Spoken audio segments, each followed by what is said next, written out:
Hello guys, कैसे हो आप सभी। आई होप आप सभी बहुत अच्छे होंगे और अपनी तैयारी को आप लगातार बहुत अच्छे तरीके से कर रहे होंगे।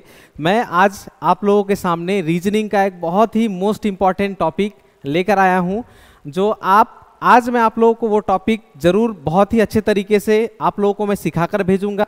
तो आप क्लास को बहुत अच्छे तरीके से फर्स्ट टू लास्ट जुड़े रहिए हमारे साथ। और इन्फिनिटी एकेडमी के बारे में मैं क्लास शुरू करने से पहले कुछ चीज़ें आपको बताना चाहूँगा। तो ये चैप्टर शुरू करने से पहले मैं आप लोगों से कुछ बात कर लूँ।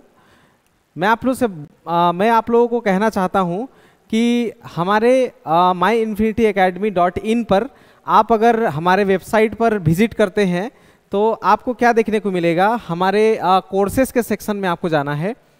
तो कोर्सेज़ के सेक्शन में आपको क्या देखने को मिलेगा। कोर्सेस में हमारे पास अभी हमने 3 कोर्सेस जो है वो लॉन्च किए हुए हैं। एक खाकी वर्दी बैच, जिसमें हम लोग West Bengal police constable, West Bengal police sub inspector, Kolkata police, railway protection force, इन सभी का तैयारी जो है वो हम लोग खाकी वर्दी बैच में करवा रहे हैं, जिसका प्राइसिंग आप देख पा रहे होंगे। ये 999 का प्राइसिंग है, लेकिन आपको ये छूट में मिलेगा, ठीक है। तो ये आप बाई कर सकते हो। साथ ही हमारा एक नया बैच जो है एसएससी बैच, जिसमें हम लोग SSC GD, CHSL, CGL, CPO, MTS, इस तरह के बहुत सारे एग्जाम्स का तैयारी जो है वो हम लोग SSC बैच में करवा रहे हैं। तो जो भी बच्चा, जो भी मेरे भाई बहन, जो भी इंटरेस्ट है वो इस बैच को जाकर खरीद सकता है। इस बैच का प्राइसिंग जो है अभी डिस्काउंट में है। अगर आप बाई सेक्शन में जाओगे तो आप बाई करने के लिए जब गेट दिस कोर्स करोगे तो वहाँ आपको एक कूपन कोड मिलेगा। वो कूपन कोड आपको डालना है और कूपन कोड डालते ही आपको वहाँ पे 3000 का जो प्राइसिंग है वो डिस्काउंट में दिख जाएगा, ठीक है। तो ये सब कोर्सेज जो है हमारे इन्फिनिटी एकेडमी में चल रहा है। आप इन कोर्सेज को ज़रूर बाई करें और बाई करने के साथ तैयारी को जो है बहुत अच्छी तरीके से आप लगातार कर सकते हो। और मैं बता दूं कि आप लोगों का जो ऑनलाइन बैच जो चल रहा है, ऑनलाइन बैच तो आप करोगे ही, यानी उसमें आप जो एग्ज़ाम का तैयारी तो होगा ही, लेकिन उसके साथ अगर आप क्वालिफाई हो जाते हो तो उसके साथ आपको फिजिकल और इंटरव्यू का तैयारी जो है वो आपको फ्री ऑफ कॉस्ट मिलेगा। उसके लिए आपको कोई भी पैसा नहीं देना पड़ेगा, वो आपका फ्री ऑफ कॉस्ट होगा, ठीक है। तो चलिए, तो आज जो मैं टॉपिक लेकर आया हूँ वो बहुत ही ज़्यादा मोस्ट इम्पॉर्टेंट और हर एग्ज़ाम के लिए बहुत ही ज़्यादा ज़रूरी है, जिस टॉपिक का नाम है ब्लड रिलेशन, ठीक है। ये टॉपिक बहुत ही ज़्यादा ज़रूरी है हमारे कॉम्पिटिटिव एग्ज़ाम के पॉइंट ऑफ व्यू से। और इसका आज क्लास फर्स्ट है, यानी आज मैं पहला दिन इसका क्लास ले रहा हूँ। तो बढ़ते हैं आगे। तो ब्लड रिलेशन के बारे में बता दूं कि ब्लड रिलेशन आपके एसएससी के सारे एग्ज़ाम्स में, एसएससी मैंने लिखा मतलब ये एसएससी के अंदर स्टाफ सिलेक्शन के अंदर जितने भी तरह के एग्ज़ाम होते हैं उन सभी एग्ज़ाम्स में आपको ब्लड रिलेशन के सवाल आपको देखने को मिलेंगे, ठीक है। साथ ही अगर आप कोई बैंक सेक्टर का एग्ज़ाम देते हो तो बैंक सेक्टर के एग्ज़ाम में ये पीओ और क्लर्क दोनों एग्ज़ाम में ये आपको देखने को मिल जाएगा। थर्डली अगर मैं बात करूं तो रेलवेज़ के एग्ज़ाम में भी आपको ब्लड रिलेशन जो है वो आपको देखने को मिल जाएंगे सारे एग्ज़ाम्स में, 1-2 सवाल करके, ठीक है, ठीक है। और अगला मैं बात करूं तो डिफेंस सेक्टर के एग्जाम में भी ये आपको ये देखने को मिल जाएंगे ब्लड रिलेशन का टॉपिक, ठीक है। तो ब्लड रिलेशन जो है वो बहुत ही ज़्यादा इंपॉर्टेंट टॉपिक है। तो ब्लड रिलेशन को आपको अच्छे से सीखना है, जिसको हिंदी में रक्त संबंध कहा जाता है। उसको आप अच्छे से सीखोगे तभी आप एग्ज़ाम में जो है आसानी से ब्लड रिलेशन के सवालों को आप बहुत अच्छे तरीके से कर सकते हो, ठीक है। और अपकमिंग आपको मालूम होगा कि एसएससी जीडी का अगस्त में अगली भर्ती भी आने वाली है। तो उसके लिए आप अभी से तैयारी एसएससी बैच जो है वो आप ज्वाइन करो और अपना अगला जीडी का तैयारी जो है वो बेहतरीन तरीके से करो, ताकि अगला साल जो है आप वर्दी को पा सको, ठीक है। चलिए, तो आगे बढ़ते हैं। आगे मैं आपको बता दूं कि रक्त संबंध जो है वो बेसिकली 3 तरह के होते हैं, जिसको मैंने टाइप 1, टाइप 2 और टाइप 3 में आप डिवाइड किया है। तो रक्त संबंध में बेसिकली 3 तरह के सवाल होते हैं। और ब्लड रिलेशन में सवाल जो है वो कोई भी एग्ज़ाम में, मैं बता दूं आपको, कम से कम ये 2 सवाल और ज़्यादा से ज़्यादा ये 5 सवाल आपको देखने को मिल सकते हैं, ठीक है। वो एग्ज़ाम के ऊपर डिपेंड करता है कि कौन सा एग्ज़ाम में कितने सवाल बनते हैं। तो कम से कम ये 2 तरह का सवाल आता है, 2 टाइप का। और 2 से 5 नंबर तक भी आ सकता है। ठीक है, तो ब्लड रिलेशन 3 तरह के होते हैं। हम लोग एक एक तरह पहले देखेंगे कि ब्लड रिलेशन, सबसे पहले टॉपिक को जानने से पहले टॉपिक क्या होता है, वो क्या है, वो बिना जाने हम लोग टॉपिक को स्टार्ट नहीं कर सकते।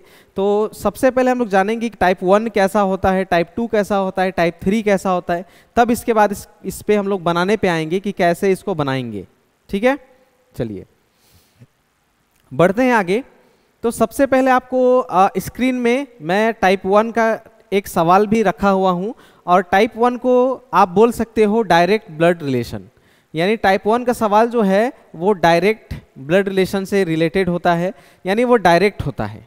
ठीक है, डायरेक्ट कहने का मतलब क्या, आपको सवाल डायरेक्ट लिखा होगा, जैसे यहाँ लिखा हुआ है पी क्यू का भाई है, आर क्यू की माँ है, एस आर का पिता है, टी एस की माँ है, यह बताइए कि पी का टी से क्या संबंध है। और उसके साथ आपको 4 ऑप्शन दिख रहा होगा, पोती, पड़पोत्र, पोता और दादी। तो इस प्रकार जो है टाइप 1 के सवाल को आपको पहचानना है कि टाइप 1 में किस प्रकार के सवाल जो है वो बनते हैं। तो टाइप 1 में आपके डायरेक्ट सवाल बनते हैं, जिसमें डायरेक्ट आपका रिलेशन दिया होगा कि इसका रिश्ता उसके साथ है, इसका रिश्ता उसके साथ है। ठीक है, और इसको आप केवल पढ़ के बन जाएगा ये बिल्कुल मत सोचिएगा। बहुत सारे स्टूडेंट जो लर्नर है, जो फर्स्ट टाइम इस तरह के सवालों को देख रहे हैं, उन लोगों से मैं कहना चाहूँगा कि ब्लड रिलेशन के सवाल जो है वो देखने में आसान लगते हैं, बट आसान होते नहीं हैं।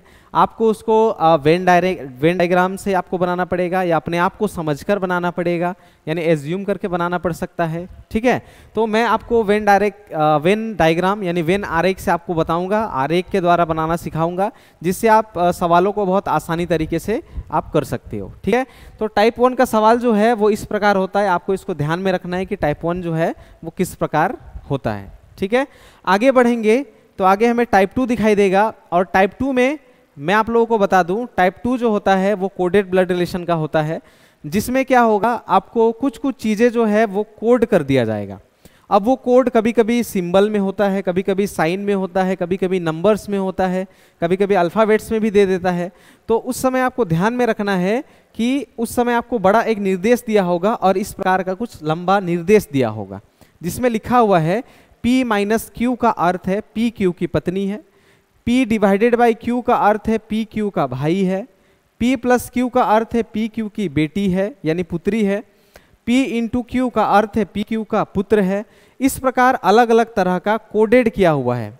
तो कोडेड इस तरह कोडेड किया होगा, और इससे अलग अलग तरह के सवाल बनते हैं, मैं जो आपको आगे दिखाऊंगा। ठीक है, किस किस तरह का सवाल क्रिएट होता है वो मैं आगे दिखाऊंगा। ठीक है, अच्छा एक सेकेंड।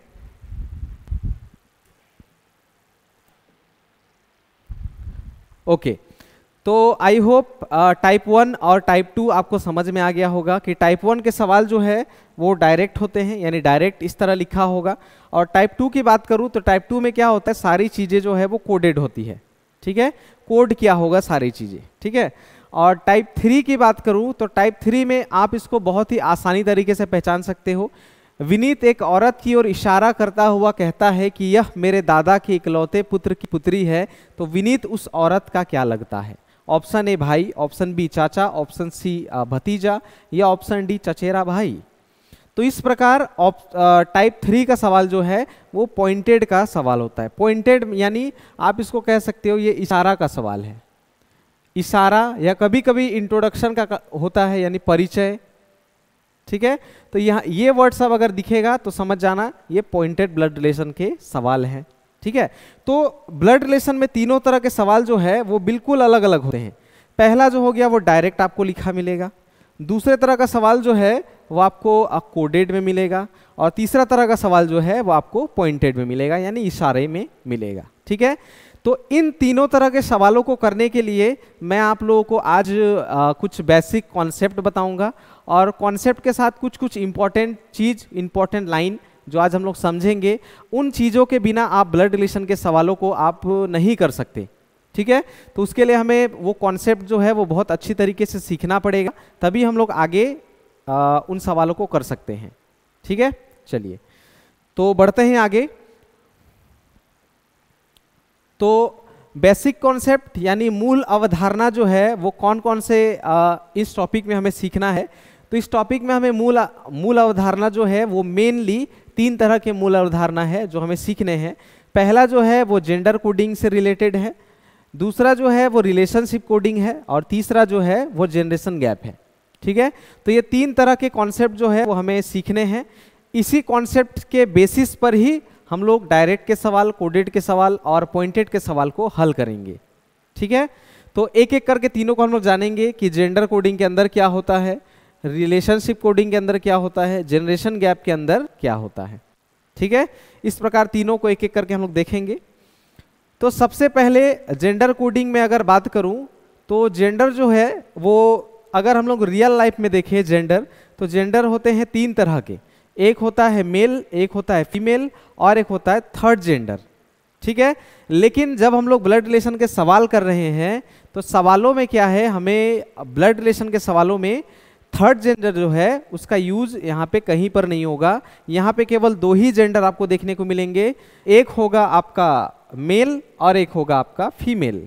ठीक है, तो एक लड़का जाति का बात होगा, एक लड़की जाति का बात होगा। हमेशा जेंडर कोडिंग में याद रखना है, जब कभी अगर लड़के का बात हुआ, जब कभी कोई लड़का जाति यानी मेल जाति का बात हुआ तो उसके बगल में आपको प्लस का साइन देना है। ठीक है, और जब कभी आपको कोई फीमेल का बात हुआ यानी फीमेल कैटेगरी या फीमेल के बारे में कोई नाम लिया गया तो उस समय आपको माइनस का साइन देना है। ठीक है, यानी जब कोई लड़का है तो प्लस का साइन देंगे, जब कोई लड़की का बात होगा तो माइनस का साइन देंगे। ठीक है, जैसे सपोज जैसे मैं एक नाम लिखता हूं यहां पे, जैसे मैं लिख दिया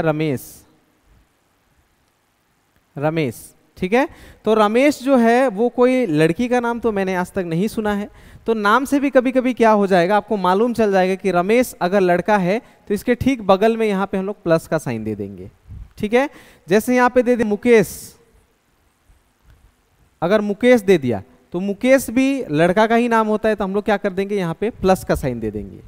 ठीक है, उसी प्रकार यहाँ पे लिखा हुआ रहेगा सुरेश, अगर सुरेश लिख दिया तो हम लोग यहाँ पर लिख देंगे प्लस का साइन। ठीक है, इसी प्रकार ठीक अगर लड़की का बात हुआ, जैसे लिख दे यहाँ पे शोभा, तो शोभा जो है वो कोई लड़के का नाम तो होता नहीं है, तो लड़की का नाम है इसीलिए माइनस का साइन हम लोग बगल में दे देंगे। उसके बाद ऋतु, अगर ऋतु का बात करें तो ये लड़की का नाम होता है, तो हम लोग क्या कर देंगे, माइनस का साइन दे देंगे। ठीक है, उसी प्रकार दीपा, तो मैं यहां पे क्या का साइन दे दूंगा, माइनस। ठीक है, तो जब कभी लड़के जाति का बात हो तो हमें प्लस का साइन देना है, और जब कभी लड़की जाति का बात हो तो हमें माइनस का साइन देना है। ठीक है, आपको समझ में आ रहा होगा मैं क्या कह रहा हूं। आपको पहला चीज जेंडर कोडिंग बहुत अच्छे से याद रखना है, जब भी कोई लड़का जाति का बात होगा तो आपको प्लस का साइन देना है, जब कभी लड़की जाति का बात होगा तो माइनस का साइन देना है। ठीक है, तो ये जेंडर कोडिंग आपको समझ में आ गया। ठीक है, अच्छा, बहुत लोगों का इसमें और भी सवाल होता है कि अगर कभी कभी नाम दे दे पूनम, बहुत लोगों का सवाल मैं देखता हूं कि कभी कभी दे देता है पूनम, कभी कभी दे देता है सोनू।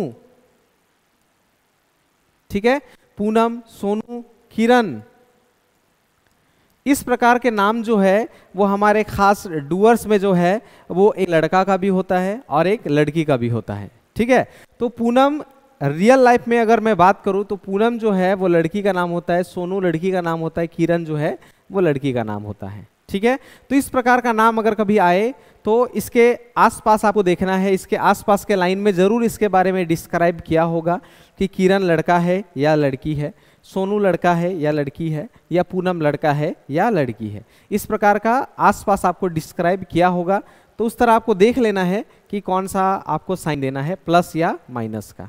ठीक है, चलिए बढ़ते हैं बेसिक कॉन्सेप्ट के अगले टॉपिक पर, यानी अगला जो है वो है रिलेशनशिप कोडिंग।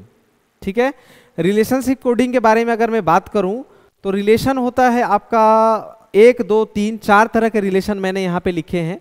इसको छोड़कर और भी रिलेशन होते हैं, माता पिता भाई, अच्छा भाई बहन का तो लिख दिया हूँ, माता पिता चाचा चाची, इस तरह का और भी रिलेशन होता है। उसको मैं और भी अच्छी तरीके से आपको जनरेशन गैप में समझाऊंगा कि उस प्रकार के रिलेशन को कहाँ लिखना है, कैसे लिखना है।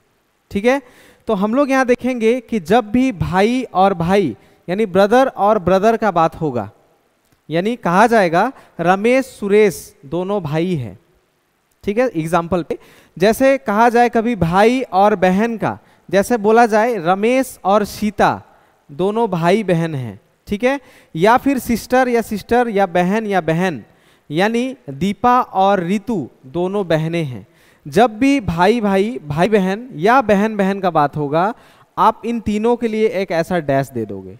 ये माइनस का साइन नहीं है, ये डैश है, एक लंबा सा डैश देंगे, ठीक है। किस प्रकार का डैश, तो मैं यहां पे लिखता हूं, जैसे मैंने लिखा रमेश और सुरेश दोनों भाई है, और नाम से ही लग रहा है दोनों लड़के हैं, तो यहाँ पे प्लस का साइन देंगे, यहाँ पे प्लस का साइन देंगे, और दोनों को कहा गया भाई है, तो भाई वर्ड के लिए हम लोग यहाँ पे क्या कर देंगे, एक डैश दे देंगे। और डैश का मतलब हम लोग समझ जाएंगे कि रमेश सुरेश दोनों भाई है। डैश से हमें समझना है कि ये भाई का रिश्ता है, ठीक है। उसी प्रकार अगर यहाँ पे लिखा हुआ रहे रमेश और दीपा, ऐसा लिखा रहे, तो रमेश जो है वो लड़का का नाम होता है, दीपा जो है वो लड़की का नाम होता है। तो भाई बहन जब भी दिखेगा तभी भी डैश देना है, ठीक है। और भाई बहन एक ही सीधे में होंगे, ठीक है। तो भाई और बहन के बीच में भी डैश, ठीक है। उसी प्रकार अगर और एक दे दे कि दीपा और रितु दोनों बहनें हैं, दीपा और रितु दोनों बहनें हैं, तो क्या कर देंगे, दोनों लड़कियां हैं, माइनस है, और बहन बहन के लिए भी क्या देंगे, बीच में डैश दे देंगे, ठीक है। तो जब कभी भी आपको भाई बहन या बहन बहन का रिलेशन नजर आए, उस समय आपको एक डैश बीच में दे देना है उन दोनों के बीच में, ठीक है। और एक रिश्ता होता है हस्बैंड वाइफ का, यानी पति पत्नी का। जब भी पति पत्नी का बात होगा, आपको वहां पे इक्वल टू का साइन देना है, ठीक है। इक्वल टू कहने का मतलब, जैसे मैं यहां पे कह दिया राम और सीता दोनों विवाहित दंपति है, ठीक है, या विवाहित जोड़े हैं, या मैरिड हैं, इस तरह कोई भी नाम बोला जाएगा तो राम लड़का का नाम होता है, सीता लड़की का नाम होता है, और ये दोनों पति पत्नी विवाहित दंपति या विवाहित जोड़े हैं, इस प्रकार लिखा होगा तो बीच में हम लोगों को इक्वल टू का साइन देना है, ठीक है। क्योंकि पति और पत्नी दोनों इक्वल टू, दोनों बराबर होते हैं, ठीक है। चलिए, तो आई होप पहला जो है जेंडर कोडिंग आपको समझ में आ गया होगा कि लड़के के लिए आपको प्लस का साइन देना है, लड़की के लिए आपको माइनस का साइन देना है। उसी तरह दूसरा रिलेशनशिप कोडिंग में कभी अगर भाई भाई का बात होगा, भाई बहन का बात होगा, या बहन बहन का बात होगा, या हस्बैंड वाइफ बात होगा, तो इन तीनों में डैश का साइन देना है और इन दोनों में इक्वल टू का साइन देना है, ठीक है। चलते हैं लास्ट और तीसरा में, जो बहुत ही ज़्यादा इम्पॉर्टेंट है, बहुत ही मोस्ट इम्पॉर्टेंट। अगर आप नहीं समझ पाए तो आप ब्लड रिलेशन के सवालों को नहीं कर पाओगे, ठीक है। तो ये डायग्राम को आपको ध्यान से देखना है, मैं किस प्रकार इसके डायग्राम को ड्रॉ करता हूँ, और एज इट इज़ आपको उस डायग्राम को घर में भी प्रैक्टिस करना है, ठीक है। अच्छा, 1 मिनट, वीडियो का थोड़ा डिस्टर्बेंस लग रहा है। ओके, अब क्लियर है सभी को, ठीक है। तो कोई भी अगर बात समझ में नहीं आएगा तो आप मुझे व्हाट्सअप कर सकते हो इस नंबर पे, और मुझसे पर्सनली बात कर सकते हो कि आपको ये समझ में नहीं आया, कोई टॉपिक समझ में नहीं आया, कोई डाउट है कोई भी सेक्शन का, चाहे वो रीजनिंग का कोई भी चैप्टर से हो, तो आप मुझे पर्सनली व्हाट्सअप कर सकते हो, व्हाट्सअप के द्वारा मुझसे कांटेक्ट कर सकते हो, ठीक है। चलिए, तो जनरेशन गैप में सबसे पहले आपको सेल्फ को रखना है, ठीक है। तो सेल्फ के लिए मैं यहाँ पे एक इस प्रकार का ड्राइंग क्रिएट करता हूँ, ठीक है। इस प्रकार मैंने एक ड्राइंग क्रिएट कर दिया। हमेशा अपने से बड़े इन द सेंस, जैसे आपका बड़ा भाई, आपका छोटा भाई, आपकी बड़ी बहन, ये सब ब्लड रिलेशन में मायने नहीं रखते। जो भी आपसे बड़ा है वो आपका भाई ही है, आपकी बड़ी बहन वो भी आपकी केवल बहन है, ठीक है। तो यहाँ पे बड़ा छोटा का डिस्कशन नहीं होता है, केवल अगर कोई बड़ा भाई है चाहे छोटा भाई है वो आपका भाई ही कहलाएगा, चाहे बड़ी बहन है चाहे छोटी बहन है वो आपकी बहन ही कहलाएगी, ठीक है। तो भाई बहन जो है वो केवल अपने लाइन पे होते हैं, बाकी सभी जो है अपने से ऊपर होंगे, ठीक है। अब सभी कहने का मतलब आपका ऊपर कौन कौन होगा, तो आपके ऊपर आपका पिताजी होगा, ठीक है। तो जनरेशन गैप का मतलब होता है पीढ़ी का अंतर। पीढ़ी का अंतर कहने का मतलब आपका पीढ़ी जो है वो किस प्रकार चलते आ रहा है। जैसे फॉर एग्जांपल, जैसे हमारे पापा या अंकल के टाइम पर हम लोग देखते थे कि उन लोग कीपैड फ़ोन का इस्तेमाल करते थे, ठीक है। अभी हमारे जनरेशन में सभी के पास एंड्रॉयड फ़ोन है, ठीक है। उससे पहले मेरे पिताजी से भी पहले अगर मैं दादाजी की बात करूं तो दादाजी के टाइम में तो मोबाइल फ़ोन था ही नहीं। उस समय टेलीफोन या पीसीओ बूथ इस प्रकार फ़ोन से किया जाता था। तो उस प्रकार जनरेशन जो है वो बदले, ठीक है। तो जिस प्रकार टेलीफोन का जनरेशन बदला, फ़ोन लगाने का जनरेशन बदला, अभी लेटेस्ट जनरेशन चल रहा है जिस जनरेशन में हम लोग हैं, तो अपने से ऊपर अपने माता पिता, चाचा चाची, काका काकी, मामा मामी, मौसा मौसी, ये सब अपने से एक स्टेप ऊपर होंगे क्योंकि उन लोग एक जनरेशन ऊपर हैं। पिताजी लोगों से भी ऊपर जनरेशन होगा, दादा दादी, नाना नानी, ये सब पिताजी से ऊपर जनरेशन में होंगे, ठीक है। तो सबसे पहले ऊपर वाला देख लेते हैं। तो मैं यहाँ पे ड्राइंग नहीं बनाता, यहाँ पे मैं लिख देता हूँ फादर, ठीक है।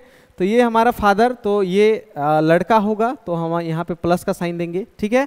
और हमारी माँ, तो माँ शादी की होगी तो इक्वल टू का साइन देना है, ठीक है। तो मदर, ठीक है, यहाँ पे दे देंगे माइनस का साइन। तो एक तरफ मैंने अपने पिताजी को रखा, एक तरफ मैंने अपनी माँ को रखा, ठीक है।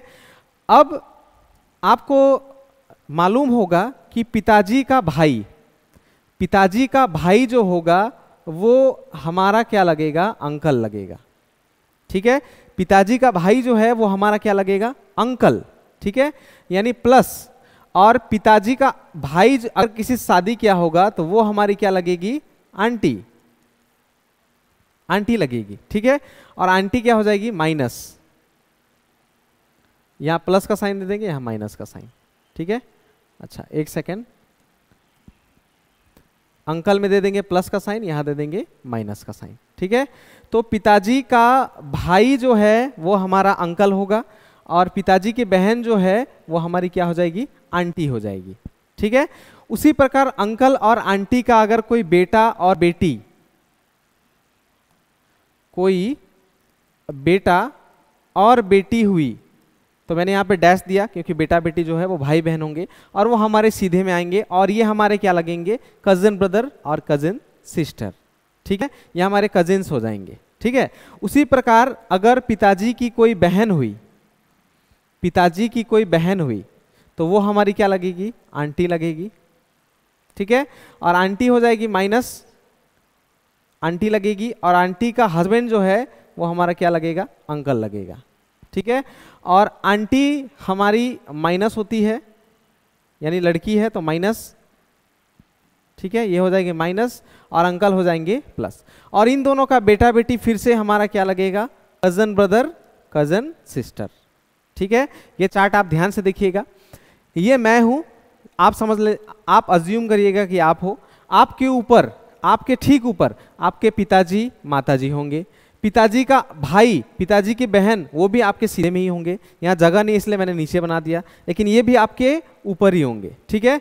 और पिताजी का भाई आपका अंकल लगेगा और पिताजी की मतलब अंकल की वाइफ जो होगी वो आंटी लगेगी और उसके बेटा बेटी जो है आपके कजिन ब्रदर कजिन सिस्टर लगेंगे। उसी प्रकार फादर की बहन, पिताजी की बहन आपकी आंटी लगेगी और उसका हस्बैंड आपका अंकल लगेगा और उसके बेटा बेटी जो है यानी लड़का लड़की जो होगा वो आपका कजन ब्रदर कजन सिस्टर होगा, ठीक है। उसी प्रकार अगर इस तरफ आ जाएंगे, माँ का भाई आपका अंकल लगता है और उसकी पत्नी आंटी लगती है, ठीक है। माँ का भाई आपका अंकल लगेगा और माँ की बहन जो है वो आपकी आंटी लगेगी, ठीक है। ये माँ का भाई हो गया अंकल और उसकी पत्नी हो गई आंटी और इन दोनों का हस्बैंड का बेटा और बेटी, हस्बैंड वाइफ का बेटा और बेटी मेरे क्या लगेंगे, कजन ब्रदर कजन सिस्टर। उसी तरह माँ की कोई बहन होगी वो हमारी लगेगी आंटी, वो हमारी आंटी लगेगी और उसका हस्बैंड हमारा क्या लगेगा, अंकल लगेगा, ठीक है।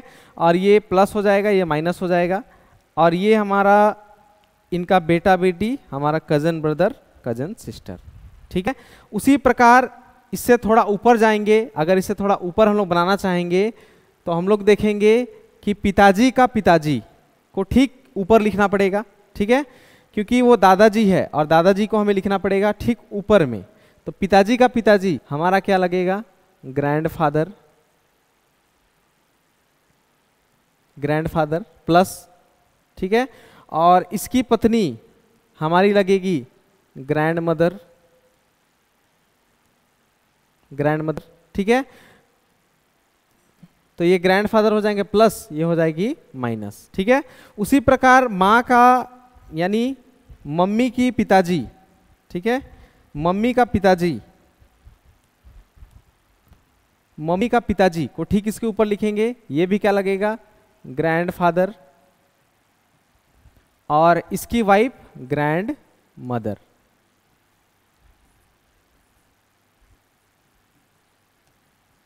ग्रैंड मदर, ठीक है। तो ये हो जाएगी माइनस, ये हो जाएगा प्लस।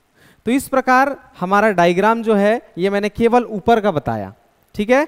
तो आपको दिख रहा होगा, अच्छा अगर कलर में डिस्टरबेंस है तो एक मिनट मैं आप लोगों को कलर ठीक करके देता हूं।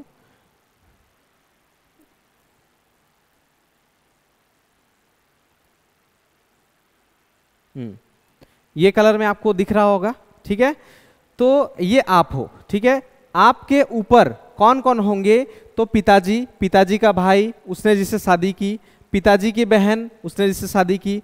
आपके ऊपर फिर माँ की तरफ से कौन होगा, तो उस माँ का भाई फिर उसने जिससे शादी की, माँ की बहन उसने जिससे शादी की। ये सारे जो है येलो कलर के और ये जो पिंक कलर के, उस तरफ येलो कलर के और पिंक कलर के, ये ठीक आपसे एक स्टेप ऊपर होंगे। और जो व्हाइट कलर के मैंने बनाए हैं जो चेहरे, वो चेहरे आपके सिबलिंग्स हैं। सिबलिंग्स कहने का मतलब ढेर सारे कजिन्स जब एक साथ हो जाएंगे तो उन सभी को क्या बोलते हैं, सिबलिंग्स, ठीक है। तो ये कजन ब्रदर, कजन सिस्टर, सारे कजन ब्रदर, कजन सिस्टर, ठीक है। ऊपर ग्रैंडफादर, ग्रैंडमदर, ऊपर ग्रैंडफादर, ग्रैंडमदर, ठीक है। तो सब आप देखोगे ध्यान से तो आपको सब एक जैसा दिखाई देगा कि इधर भी अंकल आंटी, उधर भी अंकल आंटी, कौन सा अंकल कौन सा आंटी। तो पिताजी की तरफ से कहने के लिए एक वर्ड बनाया गया है, जब भी पिताजी की तरफ से कोई रिश्ता होगा, यानी राइट हैंड साइड में जब भी कोई रिश्ता होगा हमें लगाना पड़ेगा पैटर्नल, ठीक है। हिंदी में ये लिखा होगा पैतृक, पैतृक लिखा होगा, ठीक है। यानी अगर कोई कहे पिताजी का भाई कौन है तो हमें बोलना पड़ेगा पैटर्नल अंकल, पिताजी की बहन कौन है तो हमें बोलना पड़ेगा पैटर्नल आंटी, ठीक है। लेकिन इसके बेटा बेटी को आप पैटर्नल सन, पैटर्नल ब्रदर मत बोल देना। इसमें क्या होगा, ये आपका cousin brother, cousin sister, cousin brother, cousin sister. उसी तरह माँ के लिए भी बोला गया है, माँ के लिए आपको क्या बोलना है, आपको बोलना पड़ेगा मैटरनल, ठीक है। मैटरनल यानी हिंदी में होता है मात्र, मात्र बोलते हैं। तो माँ की तरफ से रिश्ता देखने के लिए मैटरनल का यूज करना है और पिताजी की तरफ से रिश्ता देखने के लिए पैटर्नल का यूज करना है। यानी paternal grandfather, paternal grandmother, paternal uncle, paternal aunty, ठीक है। उसी प्रकार इधर maternal grandmother, maternal grandfather, maternal uncle, maternal aunty, ठीक है। तो मैटर्नल और पैटर्नल आपको ध्यान रखना है। हिंदी में पैतृक होता है और हिंदी में ये मैटर्नल जो है वो मात्र होती है, ठीक है। तो ये तो हुआ अपने से ऊपर, अपने से ऊपर और अपने सीधे में, ठीक है। तो अपने से नीचे किसको किसको लिखना है, अच्छा सबसे पहले बता दूं कि अपने साथ, अपने साथ आप किसको किसको लिख सकते हो। अपने साथ आप भाई को लिख सकते हो, अपने साथ आप बहन को लिख सकते हो, ठीक है। अब भाई ने किसी से शादी कर लिया तो वो भी अपने लाइन पे ही होगा, बहन ने किसी से शादी कर लिया तो वो भी अपने लाइन में ही होगा, प्लस आपके साथ आपने किसी से शादी किया वो भी आपके लाइन पे ही होगा, ठीक है। यानी स्वयं पे, ठीक है। अपने पे कौन कौन होगा, तो खुद आप, फिर आपका भाई बहन का जो भी शादीशुदा रिश्ता होगा वो सारे, और अपने से ऊपर आपका पिताजी, माता, चाचा, चाची, ठीक है, ETC, मतलब बहुत सारे लोग आपके ऊपर होंगे, ठीक है। और उससे भी ऊपर कौन कौन होगा, तो दादा, दादी, नाना, नानी, ठीक है, इस प्रकार, ठीक है। और ठीक अपने से नीचे, अपने से नीचे किसको किसको लिखना है, तो बेटा, भतीजा, भतीजी, भांजा, भांजी, ये सब आपसे नीचे होंगे। और इससे भी नीचे किसको लिख सकते हैं, तो पोता, पोती, नाती, नातिनी, ठीक है, ये सब आपसे कहाँ होंगे, नीचे होंगे। अब बहुत लोग भतीजा, भतीजी, भांजा और भांजी में कंफ्यूज रहते हैं, तो उन लोगों को बता दूं, मैं क्लियर कर दे रहा हूं कि आप, ये आप हो, ठीक है, आपका कोई भाई है, अच्छा यहाँ लिख देता हूं, आपका कोई भाई है, कोई ब्रदर है, ठीक है, और ब्रदर ने किसी से शादी कर लिया, मान लीजिए कोई लड़की से शादी कर लिया, यहाँ पे एक फोटो बना देता हूँ, कोई लड़की से शादी कर लिया और ब्रदर का कोई बेटा हुआ और इसकी कोई बेटी भी हुई, ठीक है, बेटा और बेटी दोनों हुआ, तो क्या कहलाएगा, आप इसको क्या बोलोगे, तो भाई का बेटा, ठीक है, आप लिख भी सकते हो यहाँ पे, भाई का बेटा, भाई का बेटा हमेशा क्या होगा, भाई का बेटा आपका लगेगा भतीजा,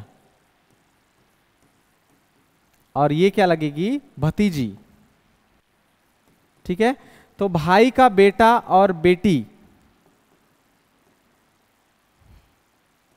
भाई का बेटा और बेटी आपके क्या लगेंगे, भतीजा और भतीजी, भाई का बेटा और बेटी, ठीक है। भाई का जो बेटा होगा वो भतीजा और भतीजे लगेंगी। उसी तरह आपका बहन का यानी सिस्टर, ठीक है, आपकी सिस्टर ने किसी से शादी कर लिया, किसी लड़के से, शादी करने के बाद इनका भी कोई बेटा होगा, इनकी भी कोई बेटी होगी, ठीक है। तो ये बेटा और बेटी में आपको क्या कर लेना है, आपकी बहन का कोई बेटा और बेटी होगा, बहन का, ठीक है, तो बहन का बेटा क्या लगेगा आपका, भांजा, और बहन की बेटी क्या लगेगी, आपकी भांजी, ठीक है। तो बेटा और बेटी, भाई और बहन में अंतर है, भाई का बेटा जो है आपका भतीजा और भतीजी होगी, और बहन का बेटा और बेटी जो है वो आपकी भांजा और भांजी होगी, ठीक है। एक सेकंड, कोई प्रॉब्लम है, एक सेकंड।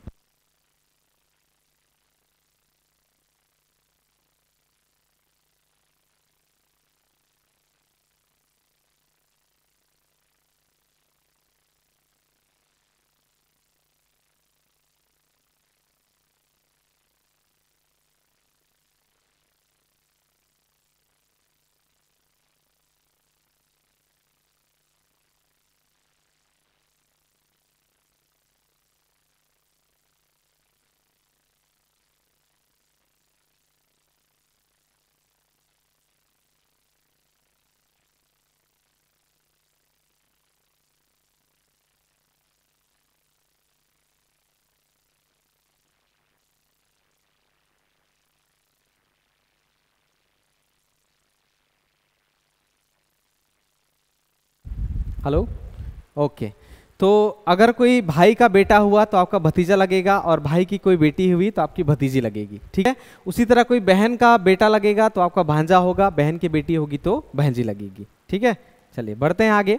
आगे मैंने यहाँ पे हिंदू संस्कृति के अनुसार रिश्ते जो है वो सारा चीज़ मैंने यहाँ पे आपको डाल दिया है, आप देख सकते हो।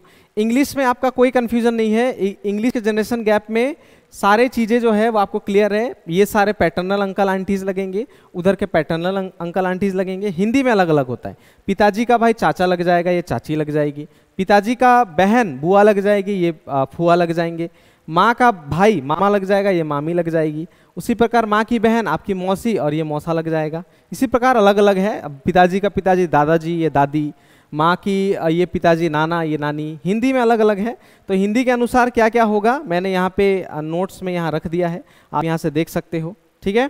आगे मैं बात करूँ तो आगे वंश के बारे में मैंने पीढ़ी के बारे में भी यहाँ पे PDF डाल दिया है, आप यहाँ से देख सकते हो, ठीक है। अच्छा, अगला और अंतिम ये जो है उसके बारे में अगर मैं बात करूँगा तो ये आपको PDF में लिख रहा होगा कि जिस व्यक्ति के साथ का की के शब्द से शब्द आते हैं उस व्यक्ति को सबसे पहले लिखना चाहिए, ठीक है। यानी जब भी कभी जब सवाल करेंगे उस समय एक वर्ड ऐसा दिखेगा का की के से, इस तरह के जहाँ पे लिखा होगा उसको हम लोग पहले यूज करेंगे, वो लिखा हुआ है। फिर अगला इंपॉर्टेंट लाइन जो है वो, यदि वाक्य में जो शब्द का प्रयोग हो तो वह हमेशा दूसरे नंबर व्यक्ति के लिए होता है, यानी जो दिखेगा तो दूसरा नंबर व्यक्ति के लिए होगा। उसी प्रकार तीसरा और चौथा, यदि वाक्य में और, तथा, लेकिन, किंतु, परंतु अथवा पर शब्द का प्रयोग हो तो वह हमेशा पहले नंबर वाले व्यक्ति के लिए होता है। और अंतिम में से, ये सारा चीज जो है जब हम लोग डायरेक्ट के सवाल करेंगे उस समय मैं ये वाले चीज को और डिटेल में आपको बताऊंगा कि इस तरह के चीजों को कैसे यूज करना है। ठीक है, ओके। तो आज ब्लड रिलेशन के हम लोगों ने बहुत सारे कॉन्सेप्ट सीखे। ठीक है, तो ये कॉन्सेप्ट को आपको भूलना नहीं है। जितने भी तरह के कॉन्सेप्ट आज मैंने सिखाए आपको उसको घर में प्रैक्टिस करना है फिर से, और प्रैक्टिस करने के बाद उसको आप घर में ट्राई भी करोगे। और डायरेक्ट के सवाल जो मैं अगले सेशन में लेकर आऊँगा, डायरेक्ट और कोडेड कोशिश करूँगा एक साथ कराने का, ताकि उसमें टाइम आपका बचे। ठीक है, कोशिश करूँगा 3 क्लास में ख़त्म हो जाए ये। तो आज के लिए मैं यहीं तक क्लास को रखता हूँ, और आप हमारे वेबसाइट पर विजिट करके ज़रूर कोर्सेज को देखिए। अगर आपको सही लगता है तो आप बाय करिए। ठीक है, चलिए तो आज यहीं तक रखते हैं। धन्यवाद, थैंक यू। मिलते हैं अगले क्लास में।